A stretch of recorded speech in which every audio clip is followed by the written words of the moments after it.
जिंदगी में आपका भी ध्यान नहीं लग रहा। ज्यादा सोचने की वजह से बार बार आपको घबराहट होती है और आपका हृदय भी जोर जोर से धड़कता है और बार बार निगेटिव विचार आपके भी दिमाग में आते हैं। तो इस ज्यादा सोचने वाली बीमारी से बचने के लिए और इस बीमारी को दूर करने के लिए आज हम आपको एक बौद्ध भिक्षु की कहानी के माध्यम से आपकी समस्या का हल बताएंगे। तो आज के इस कहानी को पूरा देखें ताकि आप भी इस कहानी को सुनने के बाद आपकी समस्या से छुटकारा पा सके। तो चलिए आज के कहानी की शुरुआत करते हैं। एक बार चीन के एक हिस्से में बहुत बड़ा मठ था जहां लगभग 500 भिक्षु रहते थे। वो सभी अपने गुरु के मार्गदर्शन में खुद को जानने का अभ्यास कर रहे थे। एक दिन एक लड़का उस मठ में शिष्य बनने के लिए आया। उसने मास्टर से कहा, मास्टर, मैं खुद को जानना चाहता हूं। मैं सच की तलाश कर रहा हूं। मैं पता लगाना चाहता हूं कि सच क्या है। मास्टर ने उसकी ओर देखा और कहा कि अगर तुम सच जानना चाहते हो तो तुम्हें अपना पूरा जीवन दांव पर लगाना होगा। सच को जानने में तुम्हारा पूरा जीवन लग सकता है, फिर भी इस बात की गारंटी नहीं है कि तुम्हें इस जीवन काल में सच का पता लगेगा या नहीं। क्या तुम इसके लिए तैयार हो? शिष्य ने कहा। मास्टर, मैं यहां पीछे मुड़ने के लिए नहीं आया हूं। मैं इसके लिए तैयार हूं। गुरु ने कहा, अगर ऐसा है तुम एक काम करो। इस मठ में 500 भिक्षु है। तुम उनके लिए चावल कूटने का काम करो। बस सुबह से शाम तक चावल कूटने का ही काम करो और जब तुम थक जाओ तो सोने चले जाओ। फिर अगली सुबह उठकर चावल को कूटना शुरू कर दो। इसके अलावा कुछ और मत करना। किसी और चीज के बारे में मत सोचना। बस इस रास्ते पर चलते रहना और दोबारा मेरे पास मत आना। जरूरत पड़ने पर मैं खुद तुम्हारे पास आऊंगा। उस लड़के ने गुरु के आदेश का पालन करते हुए चावल कूटना शुरू कर दिया। उस मठ में 500 शिष्य थे। उन सभी को समय समय पर भोजन की आवश्यकता पड़ती थी, इसीलिए वह बहुत जल्दी उठ जाता था और रात को देर तक चावल कूटता रहता था। जब वह थक जाता तो उसी कमरे में सो जाता था जहां वो चावल कूटता था। वो किसी से बात नहीं करता था और ना ही कोई उससे बात करने के लिए उसके पास आता था। कुछ महीनों तक चावल कूटते हुए उसके मन में पुराने विचार आते रहे, लेकिन उन विचारों को कोई नया विषय नहीं मिला तो वह अपने आप ही मिट गए। धीरे धीरे उसके मन में विचार कम होने लगे। कुछ सालों के बाद तो वो अपना नाम तक ही भूल गया। वह हमेशा चुप रहता और विचारहीन अवस्था में बस चावल कूटता रहता। उसने ना तो कभी ध्यान किया था और ना कभी शास्त्र पढ़ा था। मठ के बाकी शिष्य उसे मूर्ख समझते थे। ऐसा करते हुए 12 साल बीत गए। 12 साल बाद एक दिन मास्टर ने घोषणा की, अब मेरा आखिरी समय आ रहा है और मुझे अपना उत्तराधिकारी चुनना है जो मेरे बाद मठ का मुखिया होगा। इसीलिए मेरा कोई भी शिष्य है जिससे लगता है कि उसे आत्म साक्षात्कार हो गया है और उससे खुद को जान लिया है, तो रात को मेरे दरवाजे के पास आकर इस दीवार पर कुछ पंक्तियां लिखें जिसमें उसकी जिंदगी का सारा अनुभव समाया हो। कई शिष्यों ने ऐसा करने के बारे में सोचा, पर मठ के प्रमुख शिष्यों में से एक ने वहां जाकर कुछ पंक्तियां लिखी। उसे बौद्ध धर्म ग्रंथों का बहुत ज्ञान था। सभी शिष्यों को लगता था कि वो इस मठ का उत्तराधिकारी बन सकता है। उसने लिखा था कि मन एक दर्पण की तरह है जिस पर विचारों और इच्छाओं की धूल जमा हो जाती है। इस धूल को हटाने के लिए ही ध्यान है। जिसकी धूल हट जाती है और मन का दर्पण साफ हो जाता है, वो मोक्ष को प्राप्त कर लेता है। अगली सुबह जब मास्टर उठे और उन्होंने इन पंक्तियों को देखा और उन्होंने कहा कि किस बेवकूफ ने यह सब कचरा मेरी दीवार पर लिखा है। वो शिष्य जिसने यह लिखा था वो चुप रहा। हालांकि उसने जो पंक्तियां लिखी थीं वो ज्ञान से भरी थीं, लेकिन यह सब किताबी ज्ञान था। वो शिष्य बहुत चालाक था। उसने पंक्तियां लिखी पर उसने नीचे अपने हस्ताक्षर नहीं किए, क्योंकि वो स्वयं इसके बारे में निश्चित नहीं था कि ये सही है या नहीं, क्योंकि उसे आत्म साक्षात्कार नहीं हुआ था। गुरु ने पंक्तियों को पूरी तरह से खारिज कर दिया। ये देखकर सभी हैरान रह गए। ये घटना पूरे मठ में चर्चा का विषय बन गई। इस विषय पर बात करते हुए 2 शिष्य उस शिष्य के पास से गुजरे जो 12 साल पहले यहां आया था और दिन रात चावल कूटता रहता था। दोनों की चर्चा सुनकर वह धीरे से हंस पड़ा। दोनों शिष्य ने उसे पूछा कि तुम क्यों हंस रहे हो? दोनों शिष्य की नजर में यह चावल कूटने वाला तुच्छ ही भिक्षु था। किसी ने उसे ना तो कभी ध्यान करते हुए देखा था, ना ही कभी शास्त्र पढ़ते हुए। हर कोई उसे मूर्ख समझता था जो बस चावल को ही जानता था। उस मठ में बहुत बड़े बड़े विद्वान थे, लेकिन उस चावल कूटने वाले को किसी से कोई मतलब नहीं था। इसीलिए वह दोनों शिष्य उसे मुस्कुराता हुआ देखकर चकित रह गए। उन्होंने फिर उससे पूछा कि तुम क्यों हंस रहे हो। उसने जवाब दिया, मैं इसीलिए हंसा कि मास्टर सही बोल रहे हैं, यह सब पंक्तियां कचरा है, इन पंक्तियों का कोई मूल्य नहीं है। वो दोनों शिष्य चौंक गए। उन्होंने उसे पूछा कि क्या तुम ऐसी पंक्तियां लिख सकते हो जो इससे भी बेहतर हो। चावल पीसने वाले ने जवाब दिया, नहीं, क्योंकि मैं अनपढ़ हूं, लेकिन हां, मैं कुछ पंक्तियां कह सकता हूं। अगर तुमने उन पंक्तियों को तुम लिख सकते हो तो मैं तुम्हारे साथ जाने के लिए तैयार हूं। उन दोनों शिष्यों ने कहा, ठीक है। वे मास्टर के कमरे के पास गए और चावल कूटने वाले ने कुछ पंक्तियां बोली और दूसरे शिष्य ने उस दीवार पर लिख दिया और उन पंक्तियों के नीचे लिख दिया कि चावल कूटने वाला। उन्हें लगा कि मास्टर इस पर भी गुस्सा करेंगे। जो पंक्तियों उसने लिखने के लिए कहा था बहुत अद्भुत थी और वो पंक्तियां थी, मन तो बस एक का भ्रम है ना, तो मन है, ना ही मन का कोई दर्पण है, और जब मन ही नहीं है तो धूल कहां ठहरेगी। जो ये जानता है वो सच को जान गया। जब गुरु ने ये पंक्तियां देखी तो वे आधी रात को उठे और चावल कूटने वाले के पास गए। वह सो रहा था। मास्टर ने उसे जगाया और कहा कि ये लो, मेरी छड़ी और मेरे वस्त्र ले लो।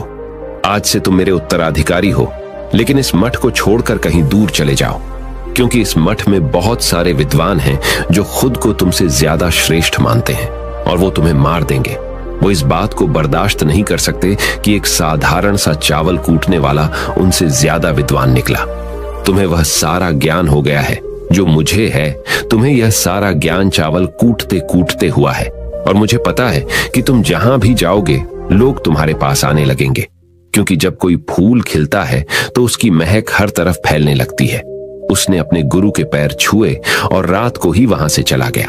अगर हम अपनी जिंदगी में देखें तो पाएंगे बहुत से लोग सोचते हैं कि ध्यान केवल एक ही जगह बैठकर आंखें बंद कर कर ही किया जा सकता है, लेकिन हकीकत में ऐसा नहीं है।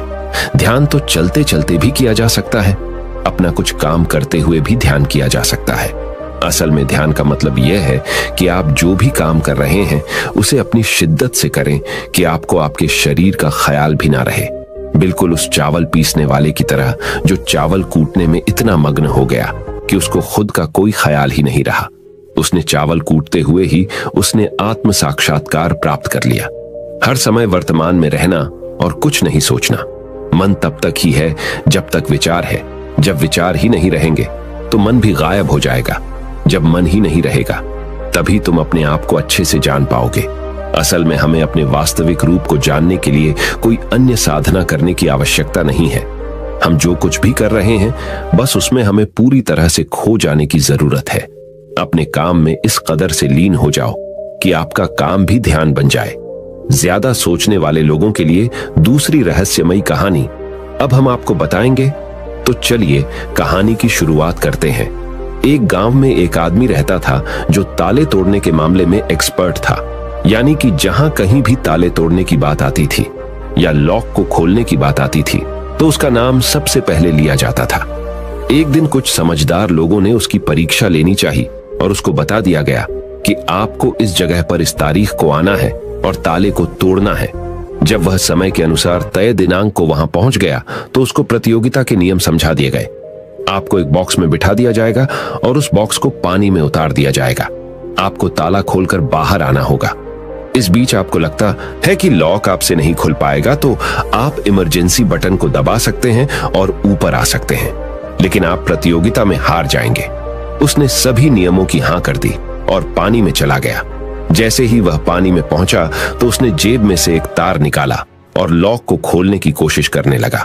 4 से 5 बार कोशिश करने के बाद वह बार बार विफल हो रहा था, लेकिन उससे लॉक नहीं खुल रहा था। अब ज्यादा समय तक पानी में रहना उसके लिए और भी मुश्किल था, क्योंकि सांस रोकना आसान नहीं था। फाइनली उसने अपना पूरा दिमाग लगाया और एक बार अंतिम प्रयास किया। वह विफल हुआ और उसने इमरजेंसी बटन दबा दिया। धीरे धीरे ऊपर आने लगा। पानी के ऊपर आए बॉक्स को बाहर निकाला गया और हल्का सा धक्का देकर खोला गया। वह अचंभित हो गया कि एक बार भी मेरे दिमाग में यह ख्याल क्यों नहीं आया कि मैं इसको धक्का देकर खोलूं। हो सकता है कि ये लॉक ही ना हो। तो यही होता है, जब हम भी बहुत ज्यादा सोचते हैं तो इसका खामियाजा हमें भुगतना पड़ता है। कभी कभी ना सोचने से भी जवाब मिल जाता है। इसलिए किसी ने कहा है कि जो कुछ नहीं करते वह कमाल करते हैं। जी हाँ दोस्तों, यह बात बिल्कुल सही है। कभी कभी दिमाग को जब हम शांत रखते हैं और ठंडे दिमाग से सोचने की कोशिश करते हैं तो हमें बेहतर समाधान मिल जाता है। अब हम आपको बताएंगे कि ज्यादा सोचने की यह बीमारी के मुख्य कारण क्या है, जिससे आपको ज्यादा सोचने की बीमारी हो जाती है। अत्यधिक सोच के कुछ मुख्य कारण। पहला कारण, वर्तमान से ज्यादा भूतकाल या भविष्य के बारे में ज्यादा चिंता करना। आप जो काम अभी कर रहे हैं उससे ध्यान हटाकर अपना ध्यान बीते हुए समय या आने वाले समय पर लगाएंगे तो आप ओवर थिंकिंग के शिकार होते जाएंगे। दूसरा कारण, काम का ज्यादा तनाव होना। जब वर्कलोड ज्यादा होता है तो दिमाग भी तेजी से चलने लगता और यह तनाव का रूप ले लेता है और दिमाग में वो विचार भी आने लगते हैं तो काम से संबंधी नहीं है और लोग ओवर थिंकिंग के शिकार हो जाते हैं। तीसरा कारण, डर का बना रहना। जब व्यक्ति के अंदर डर होता है, जैसे नौकरी छूट जाने का डर, प्रमोशन न होने का डर, काम में असफल हो जाने का डर, पैसे न मिलने या डूब जाने का डर, व्यक्ति इस डर को लेकर कल्पना करता रहता है। भले ही ऐसा न होने वाला हो, लेकिन धीरे धीरे यह डर उसे जरूरत से ज्यादा सोचने पर मजबूर कर देता है। चौथा कारण, कॉन्फिडेंस की कमी। जब व्यक्ति में किसी काम को करने के प्रति उलझन बनी रहती है तो कॉन्फिडेंस कम होता जाता है, जिसके चलते नकारात्मक विचार दिमाग को घेरना शुरू कर देते हैं और व्यक्ति ज्यादा सोचना और चिंता करना शुरू कर देता है। पांचवा कारण, चीजों के बारे में सकारात्मक से ज्यादा नकारात्मक विचार। जब व्यक्ति छोटी छोटी बातों के नकारात्मक पहलू के बारे में ज्यादा सोचना शुरू कर देता है तो धीरे धीरे व्यक्ति ओवर थिंकिंग का शिकार होता जाता है। तो आइए जानते हैं कि ओवर थिंकिंग की समस्या से छुटकारा कैसे पाएं। ओवर थिंकिंग यानी अत्यधिक सोच से छुटकारा पाने के उपाय। ये सब जानते हैं कि पहले विचार दिमाग में आता है, फिर वो क्रिया का रूप लेता है। हमें कोई भी काम सोच समझकर करना बहुत जरूरी है, पर किसी काम को लेकर जरूरत से ज्यादा सोचना और वो बातें भी सोचना जो काम से संबंधित नहीं है, आपको और आपके काम दोनों को नुकसान पहुंचाता है। तो थिंकिंग प्रॉब्लम नहीं है, बल्कि ओवर थिंकिंग प्रॉब्लम है और इसे कम करना जरूरी है। तो आइए जानते हैं ओवर थिंकिंग यानी अत्यधिक सोच से छुटकारा या कम करने के उपायों का। पहला उपाय, स्वीकार करें कि आप जरूरत से ज्यादा सोचते हैं। इस बात को मन से स्वीकार करें कि आप ज्यादा सोचते हैं और आपको ऐसा नहीं करना है। जब आप इस बात को स्वीकार कर लेंगे तो आप इससे छुटकारा पाने के लिए अपने आप को तैयार कर लेंगे। आप ओवर थिंकिंग को लेकर जागरूक हो जाएंगे। जब भी आपको लगे कि दिमाग में फालतू विचार चल रहे हैं, तुरंत उसे वहीं रोक दो और ये सोचना शुरू करो कि आपने सोचना कहां से शुरू किया था। तब आपको मालूम होता जाएगा कि आप कितनी फालतू की बातें सोचकर अपना समय और शक्ति बर्बाद कर रहे हैं। दूसरा उपाय, हमेशा सकारात्मक सोचने की कोशिश करें। क्या गलत हो सकता है? जब आप उन नकारात्मक चीजों पर ध्यान केंद्रित करने लगते हैं जो कहीं हो गई, तो तब आप दिमाग के गुलाम हो जाते हैं। लेकिन जब आप सकारात्मक रूप से सोचते हैं तो दिमाग आपका गुलाम होता है। सकारात्मक रहने का मतलब यह नहीं है कि आप चीजों के सिर्फ एक पहलू को देखें, बल्कि सही और गलत दोनों पहलुओं को देखना जरूरी है। पर केवल नकारात्मक सोचना या ज्यादा नकारात्मक विचार आपको अनुचित सोचने पर मजबूर कर देते हैं। तीसरा उपाय, योग, ध्यान और व्यायाम करें। योग, ध्यान और व्यायाम मस्तिष्क और शरीर को स्वस्थ रखते हैं। ध्यान काफी लाभदायक है, इसे अपने जीवन का हिस्सा बनाएं। चौथा उपाय, वर्तमान क्षण में जीने की कोशिश करो। कभी कभी लोग बीती हुई बातों या घटना के बारे में ही सोचते रहते हैं और तनाव में आ जाते हैं। इसी प्रकार जो समय आने वाला है उसे लेकर भी इतनी चिंता करते हैं कि तनाव में रहते हैं। तनाव में दिमाग हावी हो जाता है और फालतू बातें सोचने लगता है। जो समय बीत गया है उससे सीख लो, जो आने वाला है उसकी तैयारी करो। लेकिन यह आप तभी कर सकते हैं जब आप वर्तमान में रहें। इसलिए आप जो अभी कर रहे हैं तो पूरा ध्यान उसी पर लगाओ। पांचवा उपाय, जो बात आपको परेशान कर रही है उसे लिख लें। आपके सोचने के तरीके और आपके महसूस करने के तरीके के बीच एक मजबूत संबंध है। आपके सोचने का तरीका आपकी भावनात्मक स्थिति को प्रभावित करता है और आपकी भावनात्मक स्थिति आपके सोचने के तरीके को प्रभावित करती है। तो जो बात आपको परेशान कर रही है उसे लिख लें। अब उस बात के बारे में यह लिखें कि यह आपको क्यों परेशान कर रही है। अब अपने आप से प्रश्न करें कि क्या इस समस्या का हल परेशान रहना है। यदि नहीं तो उसका हल ढूंढे, और यही इसका कोई हल नहीं है तो परेशान रहने और सोचते रहने से क्या होगा। छठा उपाय, अपनी भावनाओं का नियंत्रण रखो। भावनाओं पर नियंत्रण रखने का मतलब यह बिल्कुल भी नहीं है कि आप अपनी भावनाओं को दबाएं, लेकिन आपको अपनी भावनाओं पर नियंत्रण रखना होगा। जब आप अपनी भावनाओं पर नियंत्रण रखते हैं तो हकीकत को देख पाते हैं। अनियंत्रित भावनाएं दिमागी विचारों को बेफजूल गति प्रदान करती हैं। सातवां उपाय, चिंता नहीं चिंतन करें। चिंता ओवरथिंकिंग को जन्म देती है और चिंतन क्रिएटिविटी को जन्म देता है। फालतू सोचने की जगह कोई कहानी, कोई लेख, कविता या कुछ रचनात्मक सोचें। आठवां उपाय, अपने पसंद की चीजें करें। जब भी आप फ्री हो तो कोई भी ऐसा काम करो जिसे करना आपको अच्छा लगता हो। गाने सुने, गाने गाएं, घूमने जाएं। यदि आपके घर में बच्चे हैं तो बच्चों के साथ खेलें। अपने दोस्तों से साथ समय व्यतीत करें। नौवां उपाय, अपना सर्वश्रेष्ठ स्वीकार करें। जब आप ज्यादा सोचते हैं तो न चाहते हुए भी आप नकारात्मक बातें सोचते हैं और अपने आप को औरों से कम आंकने लगते हैं। याद रखें, कोई भी परफेक्ट नहीं होता जो आप हैं। आप जैसा कोई नहीं है। लोग क्या कहते हैं इस पर ध्यान देने की बजाय अपना सर्वश्रेष्ठ स्वीकार करें, अपने ज्ञान को बढ़ाते रहें और पॉजिटिव रहें। 10वां उपाय, मन को शांत रखें। अधिकतर लोगों के साथ तनाव में बने रहना इतना सामान्य हो जाता है कि उन्हें इस बात का पता ही नहीं चलता कि धीरे धीरे तनाव उनके मानसिक और शारीरिक स्वास्थ्य पर बुरा प्रभाव डाल रहा है। जब मन अशांत होता है तब नकारात्मक और बेफिजूल के विचार हमारे दिमाग में घर करने लगते हैं। यदि आप ओवरथिंकिंग से छुटकारा पाना चाहते हैं तो अपने मन को शांत रखें।